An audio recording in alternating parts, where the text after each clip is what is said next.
வரதட்சணை வாங்குறது மட்டும் இருக்குல்ல, குடுக்குறதும் ஒரு தவறு தான். ஒரு பெற்றோர்கள் கிட்ட வந்து ஒரே ஒரு விஷயம் சொல்வேன்.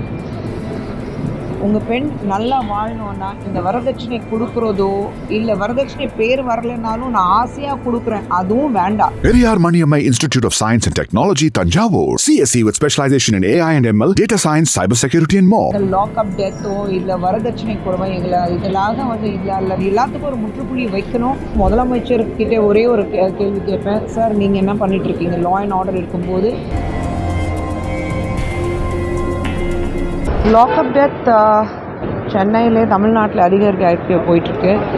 இது பார்க்கும்போது லா அண்ட் ஆர்டர் எந்த அளவுக்கு அப்படியே டவுன்ஃபாலில் இருக்குது அதை நம்ம பார்த்து தான் ஆகணும். ஏன்னா பல நேரத்துலேயே நம்ம பார்த்துருக்கோம், படிச்சிட்ருக்கோம், மக்கள் சொல்லிகிட்டே இருக்காங்க.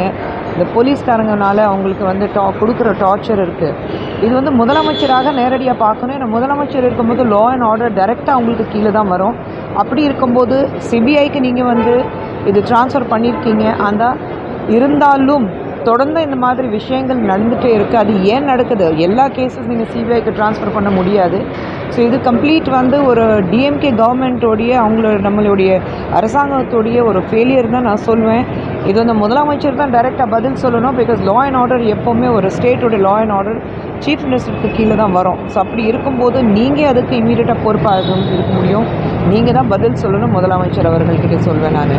அதே மாதிரி இன்றைக்கி வந்து தமிழ்நாட்டில் பார்க்கும்போது லாக்அப் டெத்ஸ் மட்டும் இல்லை, வரதட்சணை கொடுமைனாலே பல பெண்கள் வந்து தற்கொலை பண்ணிகிட்டே இருக்காங்க. அதை பார்க்கும்போது ரொம்ப கஷ்டமாக இருக்குது.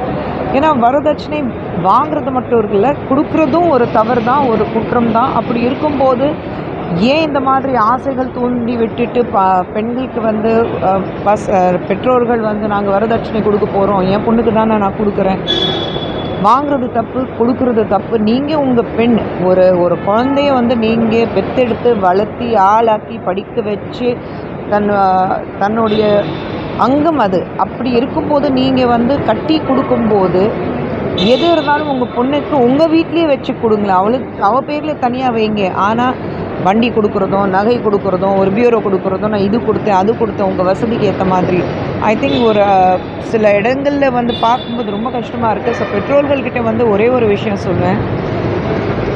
உங்கள் பெண் நல்லா வாழணும்னா இந்த வரதட்சணை கொடுக்குறதோ இல்லை வரதட்சணை பேர் வரலைனாலும் நான் ஆசையாக கொடுக்குறேன் அதுவும் வேண்டாம்.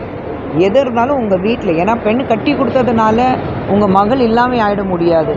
எப்போ வேணாலும் உங்கள் வீட்டுக்கு திரும்பி வரலாம். உங்கள் மகள் தான் அவள் என்றைக்குமே இருப்பாள். அப்படி இருக்கும்போது தயவு செஞ்சு இந்த மாதிரி பெண்களுக்கு வந்து நான் பண்ணி கொடுக்குறேன் அப்படி இல்லை, பண்ணாதீங்க இந்த மாதிரி. அண்ட் யாராவது ஒரு முறையாவது உங்கள் பொண்ணுக்கு என்ன பண்ண போகிறீங்க அப்படி கேட்டாக்கா அப்படி ஒரு குடும்பத்திலே உங்கள் பொண்ணு கட்டி கொடுக்காதீங்க.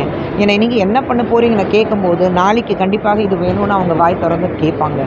ஸோ அது மட்டும் பண்ணிடாதீங்க. உங்கள் பெண் குழந்தைங்க என்றைக்குமே இருக்கட்டும், சந்தோஷமாக இருக்கட்டும். எங்கே அவங்க போனாலும் வாழ்நாள் பூரா சந்தோஷமாக இருக்கட்டும்.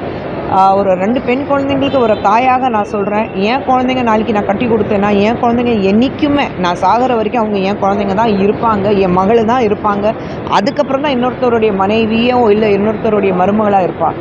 ஆனால் எங்கள் வீட்டில் எங்கள் மகள் எப்போவுமே அவள் இருப்பாள். ஒரு பிரச்சனைனா நேராக திரும்பி வரலாம். அப்படின்னா நீங்கள் உங்கள் பொண்ணுங்களுக்கு கட்டி கொடுக்கும்போது சொல்லிக் கொடுங்க. ஒரு பிரச்சனைனா இம்மீடியட்டாக வாய் திறந்து பேசுங்க. அதுதான் ரொம்ப முக்கியம். அண்ட் இந்த மாதிரி கொடுமைகள் லாக்அப் டெத்தோ இல்லை வரதட்சணை கொடுமை இதெல்லாம் வந்து இல்லை எல்லாத்துக்கும் ஒரு முற்றுப்புள்ளி வைக்கணும். ஏன்னா ஒரு மனிதருடைய உயிரை சொல்லும்போது ஒரு சாதாரண விஷயம் கிடையாது. பல இடத்துல நம்ம இந்த மாதிரி பிரச்சனைகள் பார்த்துட்ருக்கோம். ஆனால் லாக்அப் டெத்துக்காக முதலமைச்சர்கிட்ட ஒரே ஒரு கேள்வி கேட்பேன். சார் நீங்கள் என்ன பண்ணிகிட்ருக்கீங்க லா அண்ட் ஆர்டர் இருக்கும்போது? உங்கள் அடிப்படையில் தான் லா அண்ட் ஆர்டர் வரும். ஸோ நீங்கள் என்ன பண்ணிகிட்ருக்கீங்க முதலமைச்சர் அவர்களே? தயவு செஞ்சு இது எல்லாத்துக்கும் நீங்கள் பதில் சொல்லணும். டிஎம்கேவோட ஃபெயிலியர் எங்கே இருக்குது உங்களுக்கு தெரியுது, மக்களுக்கு தெரியுது. ஸோ இது எல்லாமே நீங்கள் தான் பதில் சொல்லணும்.